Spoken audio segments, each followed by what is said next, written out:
I think it's a good time to get started. All right, because we have a special guest with us today. So, good afternoon, everyone. Thank you all for attending and welcome to Live Tampa Bay's Link, Lunch, and Learn webinar. My name is Jennifer Webb. I'm the Executive Director for Live Tampa Bay. And if you're just joining us for the first time, let me briefly tell you about us. Live Tampa Bay is formerly Project Opioid. Tampa Bay, part of a statewide initiative funded by the Florida Blue Foundation and brought to the Tampa Bay region by the Tampa Bay Partnership.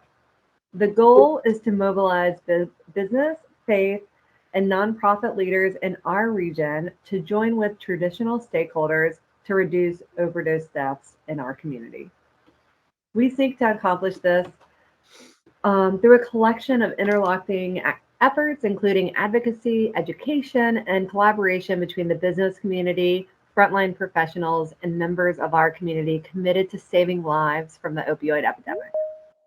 If you joined us back in January, you'll remember that I provided a 2022 legislative preview as we were entering session. We are so grateful to have some of our legislators joining us this afternoon to review the legislation that we were focused on and provide some additional information, insights, and next steps now that the session is over. We'll have a brief break to hear from one of our community partners before resuming the rest of the review and to have some time for Q&A. We are so grateful that you are all joining us today to learn what progress has been made and what we need to keep working on to implement policies and strategies to fight the overdose and opioid crises in our region. We want to start, though, with a video testimonial of a community member in recovery, sharing a small piece of her recovery journey. We share these stories because when we are working towards changing policies, it is important to know what is possible when policies and institutions work well and when we don't give up on each other. In this video, you'll hear from Jackie Bell, a person in recovery who volunteers with recovery homes and community organizations throughout the area. She is the owner and operator of Hair and Skin by Jackie Bell, where she specializes in wedding and events, bringing inner beauty to people in recovery and community members everywhere. All right, let's hear from Hi, Jackie. everyone. My name is Jackie Bell, and I'm here to kind of summarize my life and my experience, strength, and hope in recovery. I have a 12-year-old, so I met her father when he was full into his addiction, and I had no idea at the time what substance abuse was, what it looked like.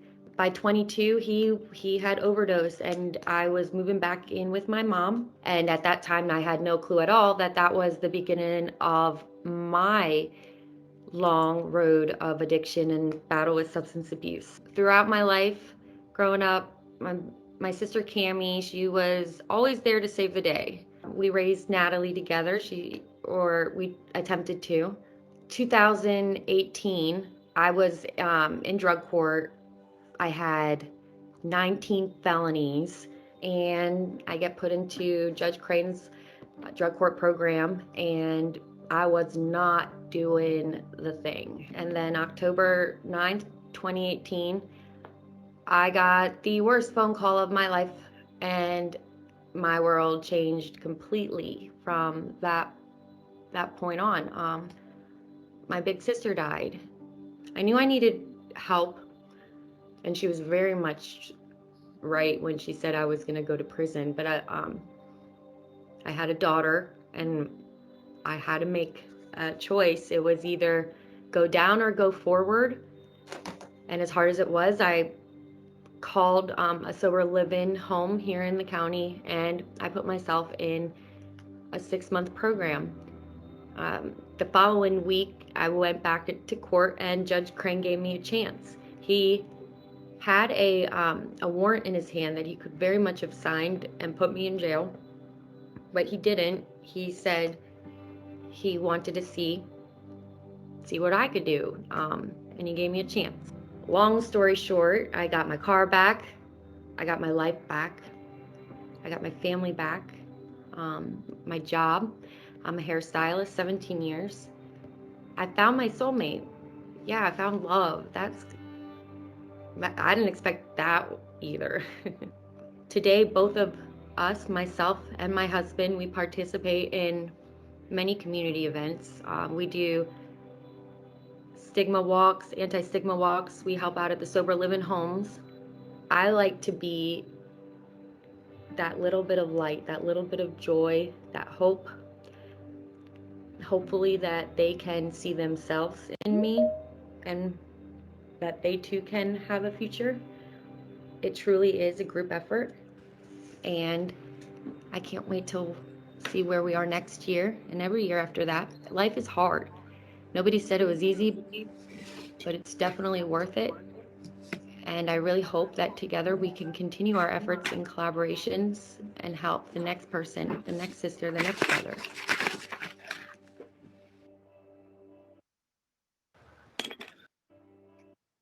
Wow.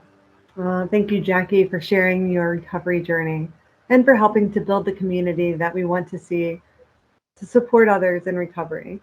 Thank you, Jackie, for sharing your story. What I want to do now is turn to Representative Andrew Learned and introduce him. He is the 59th, he represents the 59th, soon to be the 69th district in the Florida House of Representatives. He is a Navy veteran who served on active duty for 4 years and now serves in the Navy Reserves. He is the founder of a neighborhood learning center called Great Power Learning, which has since become the #1 new franchise in the 140 center strong Oxford Learning family. And he won the President's Award the following year for being #1 overall.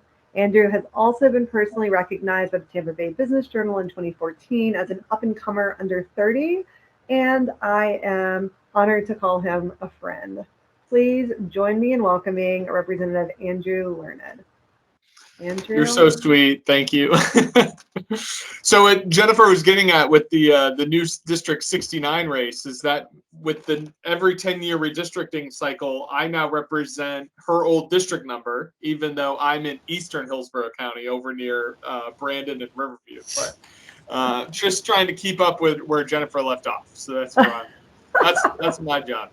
But yeah, no, I'm a 12-year Navy guy now in the reserves. I was deployed in 2016, 2017. Jen, you know this story, but one of my SEALs was killed on a raid in Yemen, and I was pretty pissed off at the world and leadership in general, and decided I was going to come home and run for office. And somehow, by the grace of God, we won. And been at this ever since. I was the tipping point seat last year, so every seat redder than mine is held by a Republican. Every seat bluer than mine is held by a Democrat. And we won by about 600 votes out of 100,000 cast. So it was pretty wild and crazy, but kind of got thrown into things in Tallahassee, as you would imagine. I'm the vice chairman of the Veterans Caucus now, so we did lots of cool work for veterans. That kind of got me into the PTSD world. Somehow I became kind of the bipartisan cannabis guy coming out of that. And I think that kind of led me to hear in this conversation, which is opioids and what we can do to try to fight against the epidemic of fentanyl on our streets. And, you know, ran a bill and then an amendment trying to legalize test strips in the state of Florida this legislative session. And that kind of famously, I think, came to a screeching halt there at the end when the majority blocked us. But definitely a passion project of mine and want to try to continue to be helpful going forward. Andrew, Representative Learned, before we dive into the opioid and behavioral health outcomes for this session, I would love to find out what legislation you proposed and how it fared, and what your proudest moments have been from this last session. Because I know y'all, they signed he died yesterday, and it was a really long 63 days, and so yeah. I would love to find out, you know, the highlights of your session. Yeah, I think the biggest highlight for me was military-friendly schools. So that was a passion project. You know, I got married recently, got a set of twin 9-year-olds in the deal. They're 4th graders now. And, you know, moving with the military is tough on kids. And so making sure that we designate military-friendly schools in the state and make it easier for parents to choose the school that's right for them and get the best education possible for our military families. That was a huge win for me. I also ran a bill to increase support staff pay to $15 an hour. That was a $200 million win for all of our janitors and bus drivers, cafeteria staff. So everything on the education front, the military veterans front, we did a class or a boots to classrooms program this year sorry, my dog's trying to jump on my lap here. Anything in the military front and veterans, those are huge for me too. But I also ran a bill that, Jennifer, you'll laugh at this, was waived in support with Americans for Prosperity on home kitchens and making sure that we unlock a new generation of entrepreneurs across the state, letting people sell meals they make out of their home kitchen. So I kind of, not to toot my own horn, I think probably the thing that I'm known for the most is working across the aisle to try to get things done in a bipartisan way. In a district like mine, you kind of have to do that organically anyways.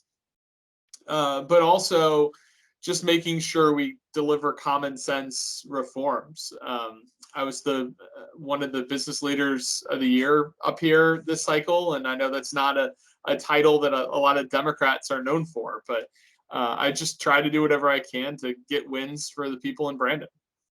Awesome. Well, we are really lucky to have you here today, and congratulations on your veteran-friendly school bill passing and on your other successes. It's amazing how when you focus on what will really make a difference in your own constituents' lives, how common sense just bubbles up to the front and you're able to get a lot done because you're focused on really making meaningful changes in the lives of your constituents. And so talking about meaningful changes in the behavioral health sector, this has been a really active session for behavioral health. And I know, Rep. Lerner, even though you didn't necessarily serve on on a healthcare committee, because you're really busy in every single justice committee, there's a lot that some of these probably did go through criminal justice, some did not, but it was chocked full. So this year, the majority of the behavioral health care bills that passed were bills that focused on the behavioral health pipeline, behavioral health workforce pipeline. So the peer support specialist bill that Rep. Fetterhoff and Senator Roussan pushed forward, Rep. Coster and Senator Boyd had some behavioral health professional compacts that one moved forward, one did not. There was some cleanup language from Senator Gruters and Rep. Coster to enable this compact to be formed. Some Narcan expansion. And then in addition, there were bills regulating registering sober homes that passed. Narcan use and deploying, who can use and deploy Narcan was expanded. And then, of course, the bill that passed just on Friday, the mandatory minimums expanding the statutory definition of murder and of drug-free zones. That was the final behavioral health public safety bill that did pass. And so what I want to do, now that we have kind of the framework, what I would love to do is take the 15 minutes before break and answer questions. So these are the things that passed this year. Attendees, what questions do you have for Rep. Learned, or for me? Rep. Learned can speak to the process, the behind the scenes inner working, hopes for the future. I am happy to speak on specifics of the bill, but let's start this conversation. And if you want to raise your hand, feel free to do so. Otherwise, we can, yes, Melissa? Oh, no. Okay. Thad. Yes, I was just wondering, listening to your story, how does an energetic person go about getting into what you got into? What steps did you take to take that leap? How did you find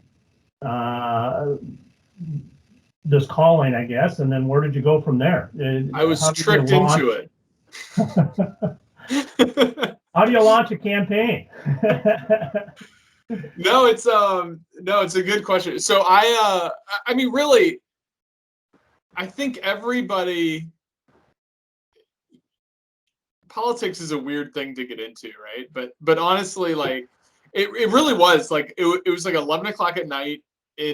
I was in Bahrain. The op was going on in Yemen, and I was like the lead planner for it. And I watched as it went down, and I was like sick to my stomach, and I was like, frankly, fuck it. Like, I'm gonna go home. I'm gonna run for office, and I'm gonna win. Like, I'm gonna hold somebody accountable. And if you asked me back then, I really thought running for office meant I would file some paperwork, I would get Ryan's story in a New York Times article, and then I would lose gracefully and like disappear and go back to my old job. And we just kind of kept getting a little momentum, and my big belief in politics is it's all relationships, right? So as you kind of get that snowball going of like some people just start helping and they introduce you to new people and they introduce you to new people, like, somewhere I met Jennifer, like, and here we are like friends later.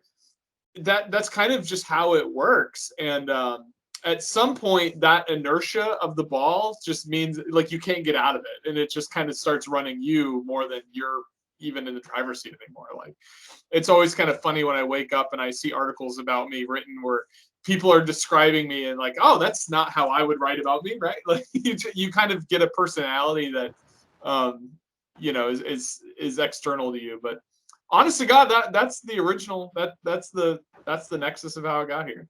Yeah, it's just that we have so many grassroots people fighting in the addiction world and the mental health world.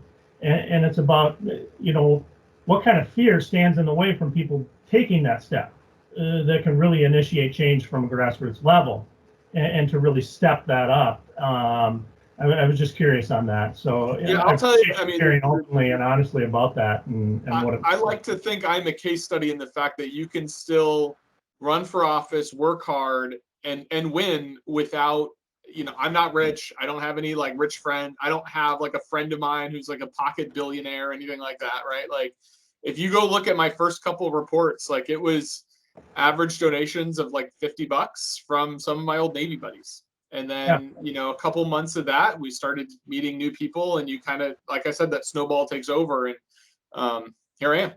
Yeah. I didn't want to turn it, Jennifer, into that kind of Q&A, but I just wanted, I'm sure there's others on here that are looking with some of that interest. And what do we do with this passion? Run. Just file. I'll be your campaign manager. Don't take him up on that. You run your own race. Okay. You have no idea what you just started. Oh, thanks, Ken. So what I want to do before, because we have about 10 minutes before we break, and so I do want to talk about some of the substance. Andrew, Rep Learned, if it's fine, we'll save the mandatory minimum expansion until after the Shatterproof presentation, because that bill saw a lot of action and really changed things. Was kind of dramatic. It was one of the most dramatic bills of session, and so we'll save that until that'll be our our big exclamation point on the end of this. And so let's talk a little bit. So I mentioned the different kinds of behavioral health bills that passed this session. One of the bills that, let me see here. There is a Senate Bill 544 by Boyd and Representative Roussan that passed that revised the purpose, basically expanded who could use naloxone. And so this is one of those laws, specifically, it holds immune from any civil liability or criminal liability as a result of administering emergency opioid antagonists for many different classifications of people. This includes law enforcement agencies or other agencies, correctional probation officers, child protective investigators, who are acting while within the scope or course of employment. Who else? School teachers and administrators. So, like at public schools, can also administer this. Um, and it also expands, and so it expands who can use naloxone and deploy naloxone. That and that'll really change. This was a bill that was begun. The impetus behind it was from law enforcement. It's my understanding the Sheriff's Association really wanted their non-deputized employees to be able to administer Narcan without fear of then being sued if something went wrong. They also, because that sector and other sectors within the state are so highly regulated, that we needed specific language to enable them to be able to deploy Narcan. Did you hear that bill? And you must have heard that bill in one of your justice committees, sir. Yeah, we did, and I think candidly, it just follows along the broader theme of this past two legislative cycles, which is law enforcement got whatever law enforcement asked for, candidly, and sometimes that was good in the sense that it also expanded some definitions to some of these other folks, and this is obviously a bill that I supported, but I think also like you kind of it's in the lane of this is what law enforcement wanted to protect their officers, put a Band-Aid on that problem, but there wasn't the same appetite to expand that to testing equipment and the fentanyl test strips that we worked on together, or address some of the root causes of the problem in the first place, right? Like we did Baker Act reform for children last year, but we missed an opportunity to expand that and kind of some of the Marchman Act provisions this legislative session. So I think you see, we were eager, we, not necessarily me, but the legislature overall was eager to, give law enforcement whatever tools they wanted, but we really stopped short of expanding that to the point where we really could have done a lot of good for people. Will you talk a little bit more? Well, so for folks who don't know, Baker Act is if you have, if you're deemed a harm to yourself or others because of mental health concern. A Marchman Act is that, but when somebody suffers from a substance use disorder. And so, will you talk a little bit more? And Tim, I see your hand up. I'll get to you after I ask this question. Will you tell me more about expanding or changes to the Marchman Act and what you're talking about? Because you didn't see it this session, but generally, what we know is things are perennial. So they might skip a session, but it'll come back up because there's unfinished business. So what do we have to look forward to with that? Yeah. So last year we passed a juvenile Baker Act reform, which is very similar. So you kind of start with Baker Act because that's like the 800-pound gorilla, and then think of Marchman as kind of like a spin-off specific to substance use, right? So most of the reforms start with Baker and then they get expanded out. And what we did last year with juveniles was even smaller than that. It was just this very small subsection of Baker Acts. Next, I think you'll see that expanded across Baker Acts overall, and then obviously over to Marchman's as well. But the big thing on the juvenile front had to do with voluntary admissions. That was really the big reform package that we had, because with Baker Act, there is no such thing as a voluntary Baker Act for juveniles. And once you've started that process, you can't stop it without getting courts involved. Mm-hmm. So if let's say you're a parent and you have a child who, makes a suicidal comment at school, or candidly makes a suicidal comment to you and you want to go get them checked out. The problem was, or until we passed some of our reforms, is once you brought that child to an ER or a mental health facility and tried to get them the help that they needed, that child was taken away from you. And sometimes that experience can be more traumatic than the initial, what led to the crisis in the first place.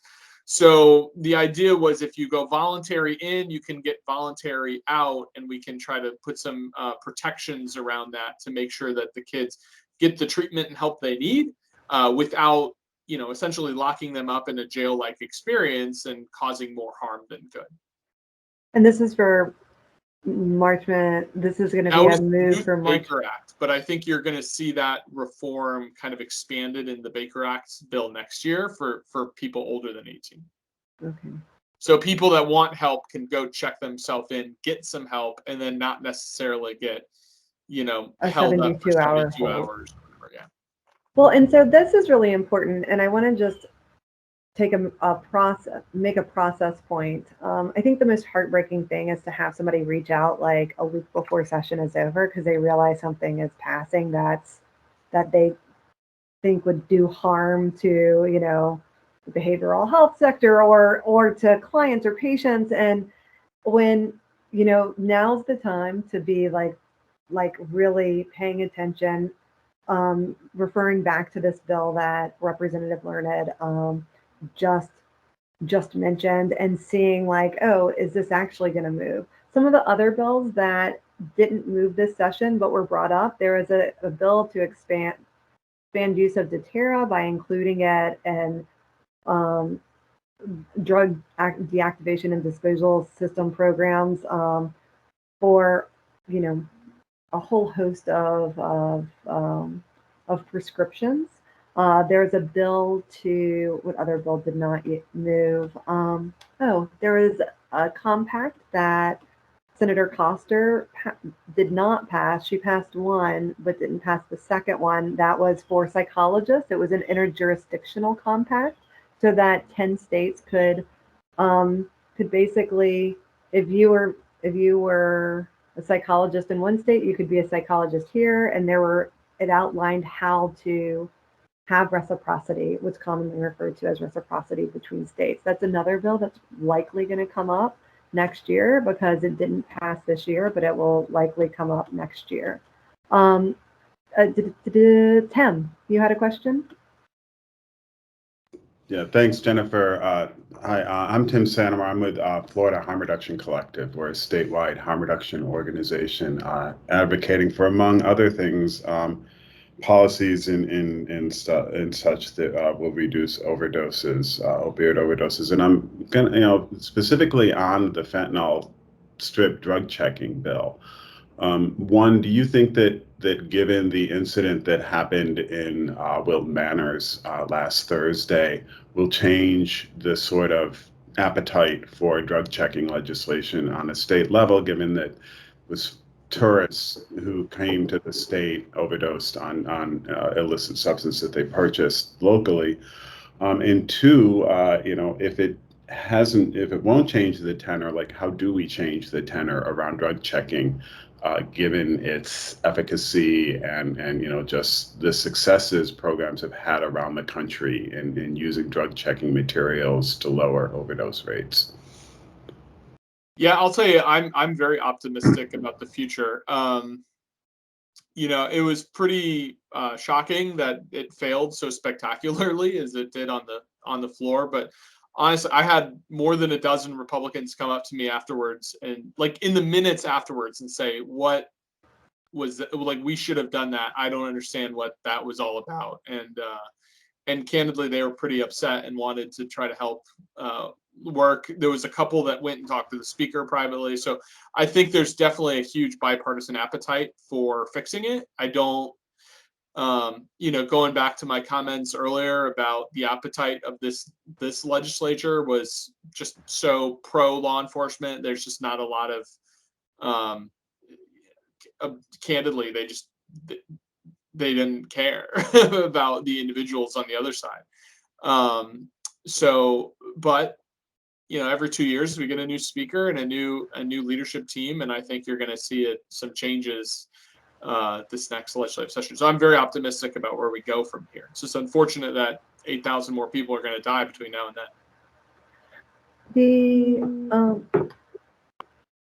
One of the things that I did find out about who was supporting the fentanyl test strips, so that we don't lump the Florida Sheriff's Association was neutral towards it. So as an organization, they were not advocating against it. They were, they actually, a lot of our law enforcement agencies and our sheriff's departments locally have been looking into the efficacy of fentanyl test strips.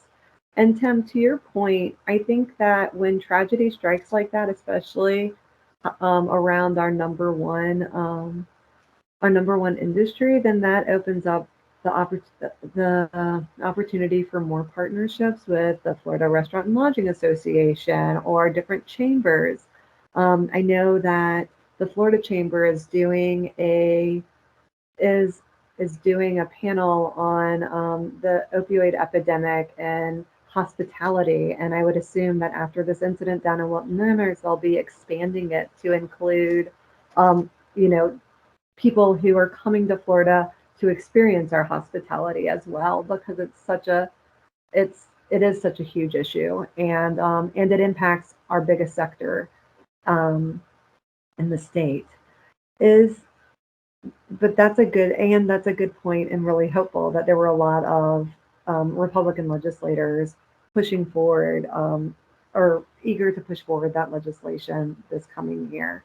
But I wanted to know, because we do have guests who have joined us to tell us about Shatterproof's Atlas system. It's a system for registered, basically quality control, but I'll let them tell more about themselves, and I'll turn it over to them now. And who? Caroline. All right, let me. I'm excited for you, and Caroline, it's Gwen with you as well. Tell us a little bit more about the Atlas program. Sure. Thank you so much for the introduction, Jennifer. So my name is Carolyn Davidson. I'm Vice President of State Engagement for Shatterproof. So in that role, I lead our work on the ground, both physically and virtually in our Atlas states. And with me is one of our program coordinators, Gwen Stalnecker, who really helps support on the back end that makes Atlas possible. So if you would go to the next slide, Jennifer, and I will just dive in.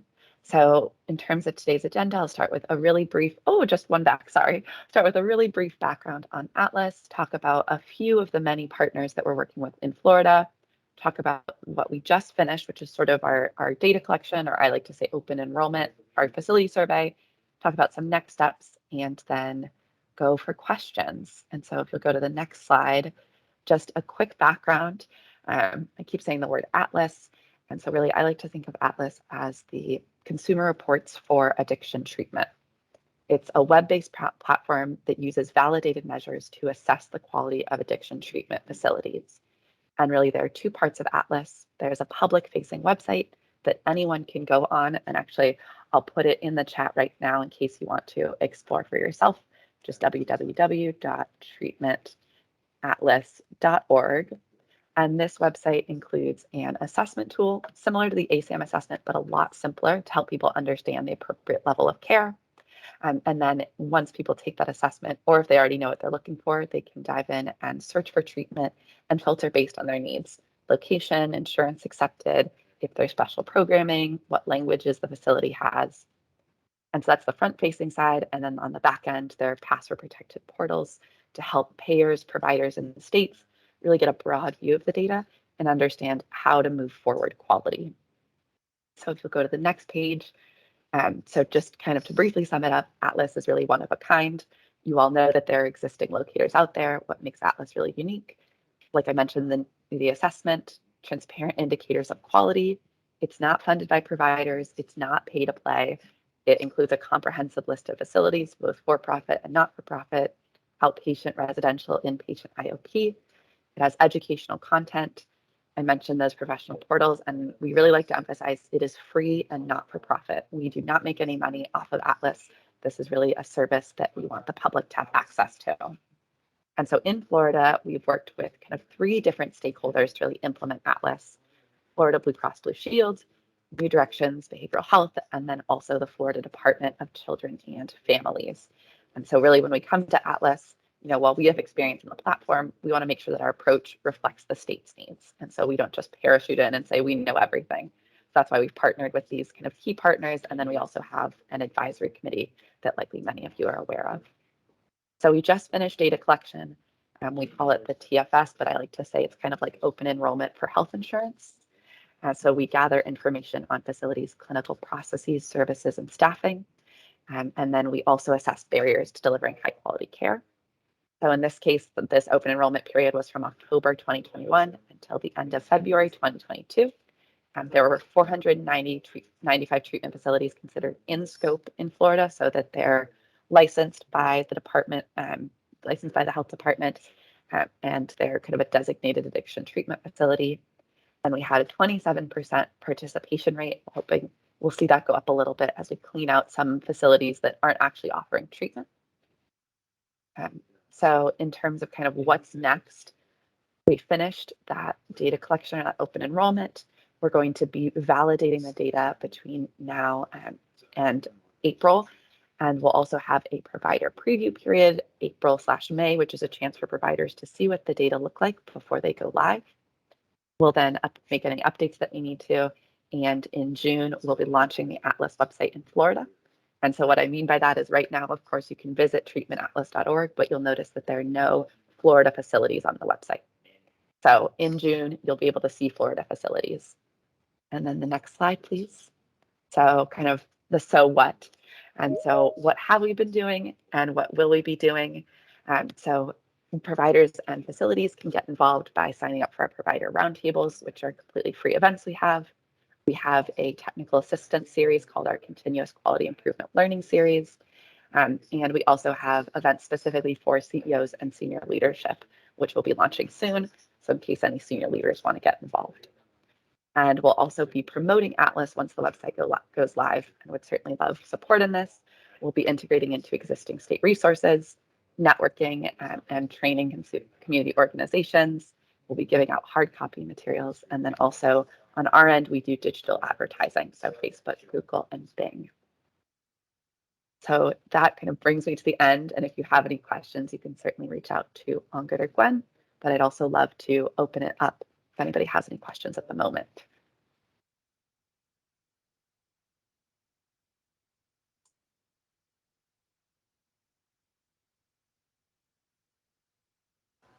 All right. Thank you, Caroline, so very much. Thank you for sharing the Atlas program.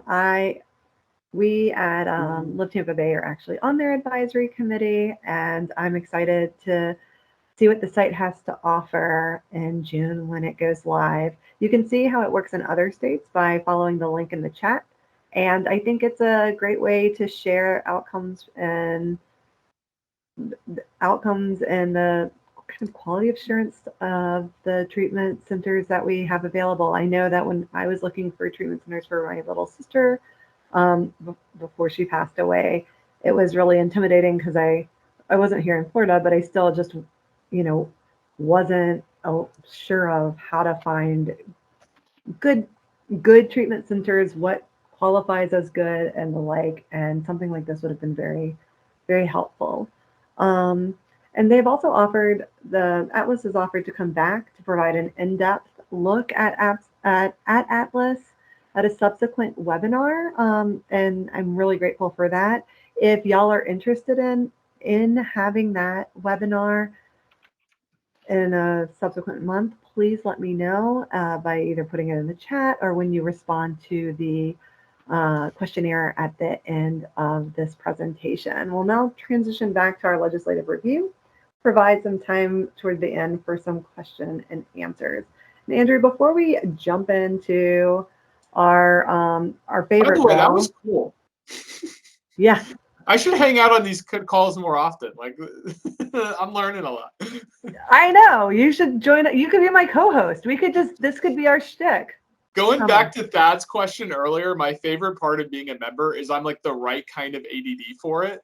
Because like Jennifer, you probably know, but like your day will be like education testing and then like hospital funding. And now I'm doing like treatment and addiction stuff. Like it is like, it's There's awesome. a lot. I love this job. Anyways, sorry. It is really good. No, it's very good. So, and Thad, before we get to your SB 566, I do want to draw your attention to Senate Bill 704, which is the Substance Abuse Service Provider bill by Senator Harrell. And this bill, the reason why I'm bringing it up is I know throughout the Tampa Bay region, we had a horrific time with unregulated sober homes before FAR entered the scenes, um, and some of the other regulating bodies, and before we made a lot of changes. And so in this session, they did make changes to sober living facilities. Basically, it's about oversight. And so house managers, you can see, instead of having 3 sites that you can manage, it's 50 people. And if you are managing or overseeing more than 50 people, then you have to if you want to do that, you have to get a special like accommodation, but you can't see more than 100 people. You can't oversee more than 100 residents and for a particular license.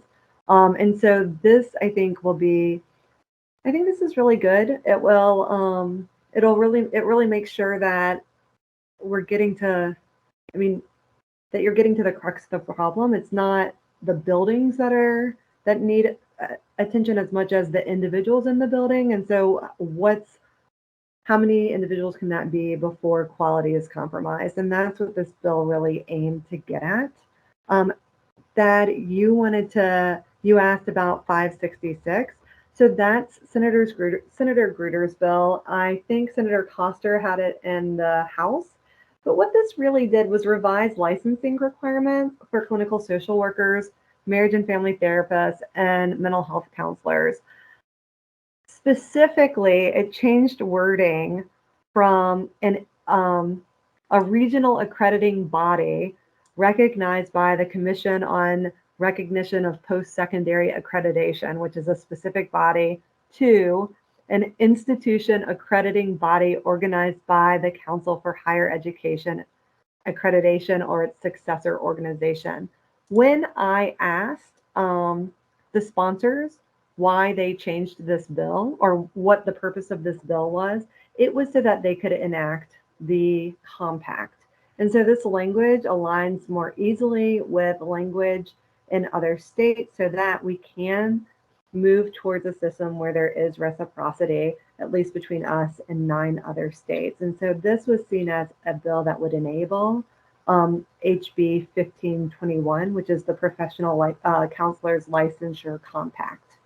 And this specifically, and so it's, and this could really work, in looking to expand our behavioral health workforce pipeline.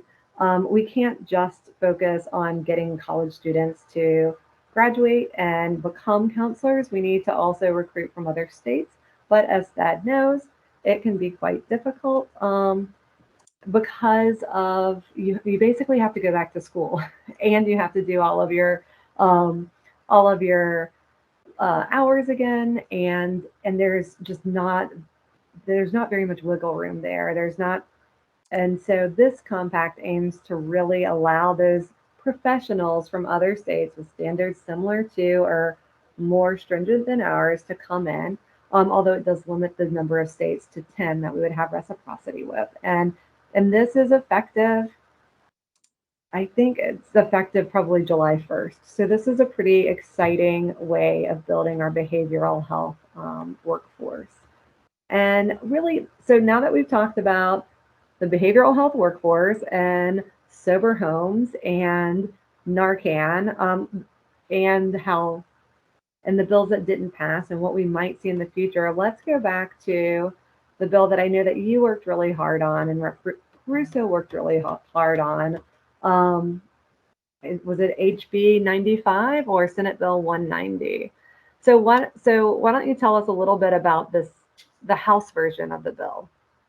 And tell us a little bit so it's actually kind of a funny winding story. But the bill started with adding methamphetamine to the list for felony murder, which and it also raised the stop. So felony murder means you can be charged with murder even though you didn't actually murder or intend to murder somebody. But like if I was a dealer and you overdosed on something that I dealt, I could be charged with your murder, even though I didn't intend to do that. So that's what felony murder is.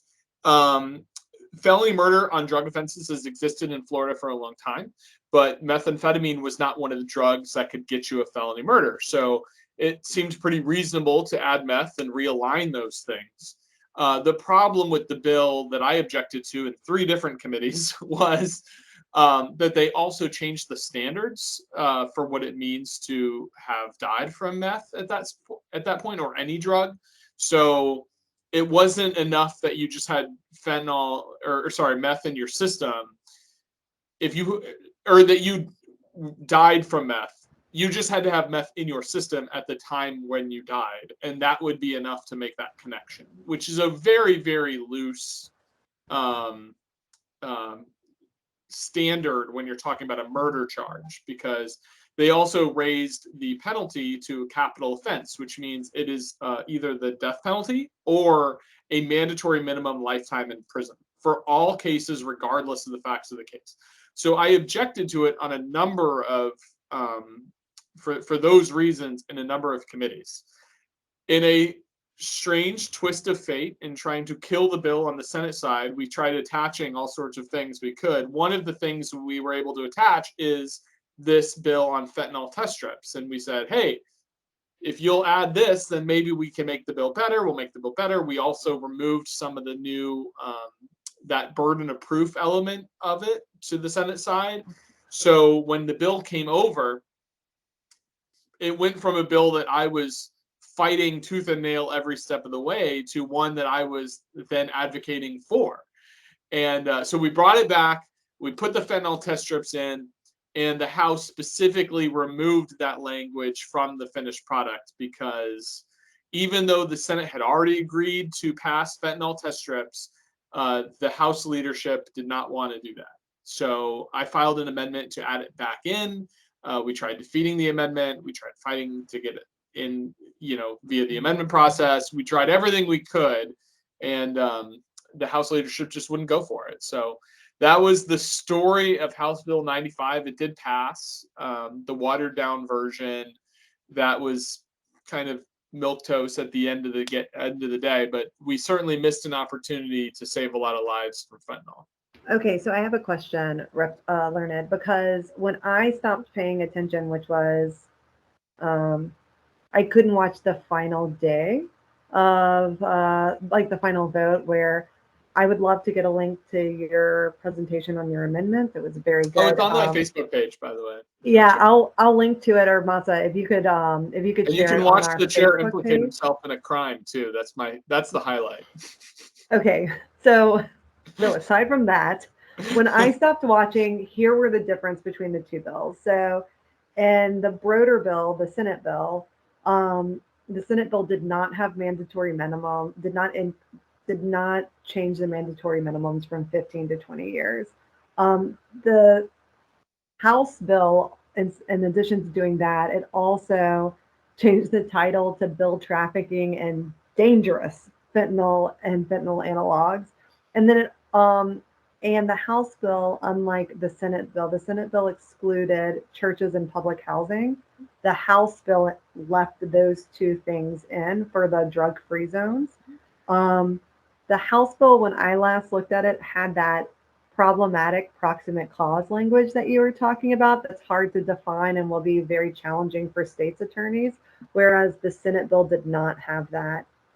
Both bills included methamphetamine, but only the Senate bill had the fentanyl test strips. And then I did notice there was an amendment that provided additional resources for sheriff's departments. Is it all sheriffs or just Pinellas County? Because I know that the Pinellas sheriff was instrumental in putting that language in. So is that how it passed, or can you tell me what happened from that moment in time on? Because it's really, there's a lot in this bill, or at the final version, it just seemed like there was a lot.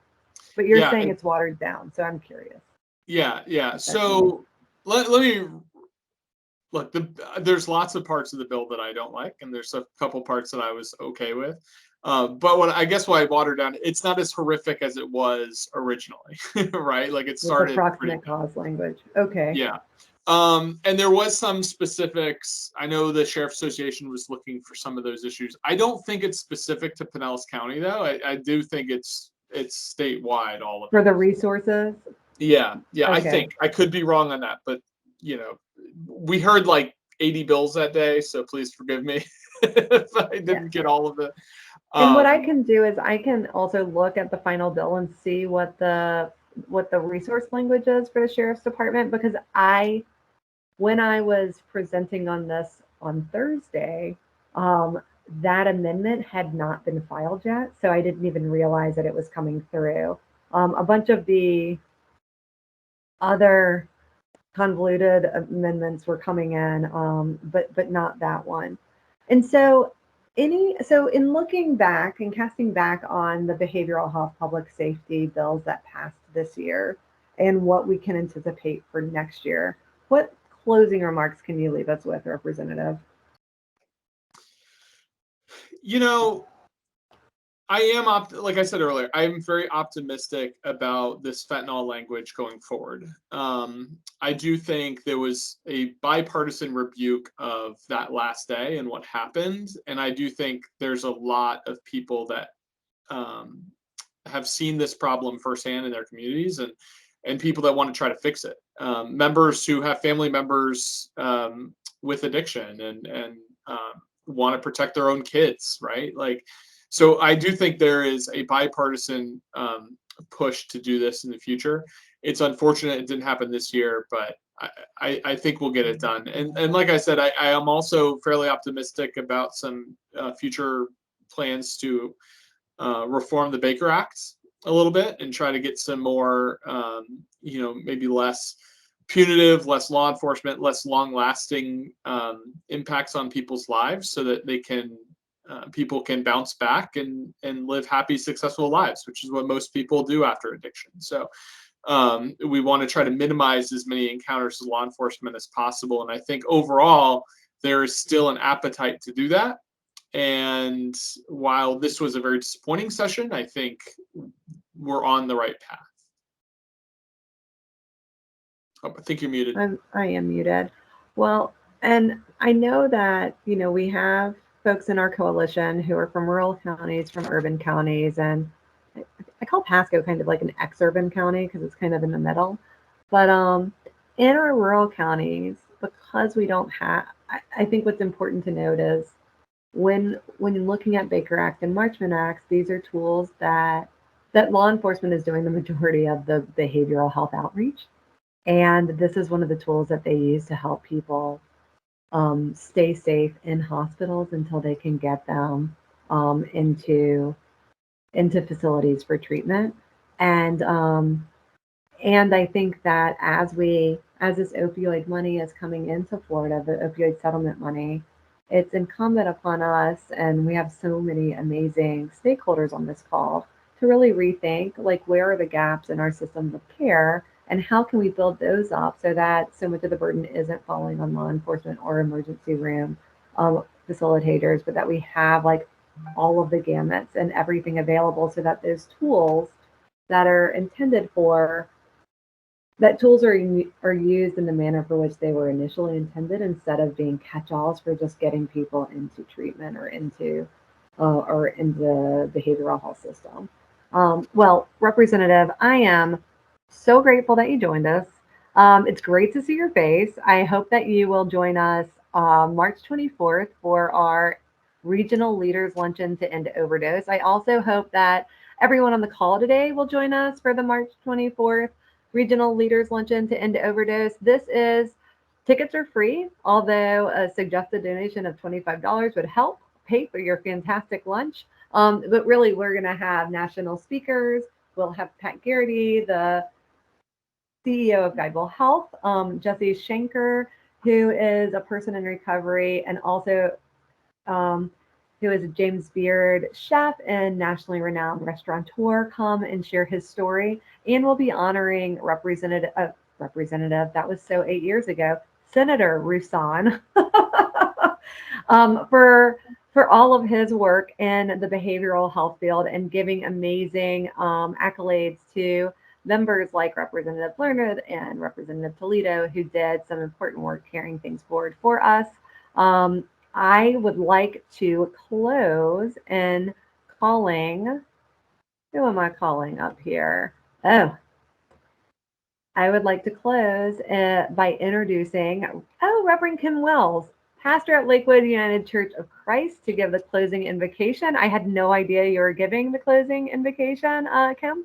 She has been pastor of Lakewood United Church of Christ in St. Pete since '91. The church is welcoming of all people and is open and affirming of all sexual orientations, gender identities, and gender expressions. While people in the congregation have a variety of beliefs, the common ground is the commitment to follow Jesus. The ministry of the church centers on seeking the well-being of all people and the planet through social justice. Reverend Wells, please take us out. It's so good to see you. It's good to see you too, Jennifer. I didn't know you'd be on here. So there you go. Very nice to see you. Oh, So we've gotten a lot of wonderful information, and it's been inspiring to hear what's going on. So I invite everybody to just, be quiet and centered for a moment.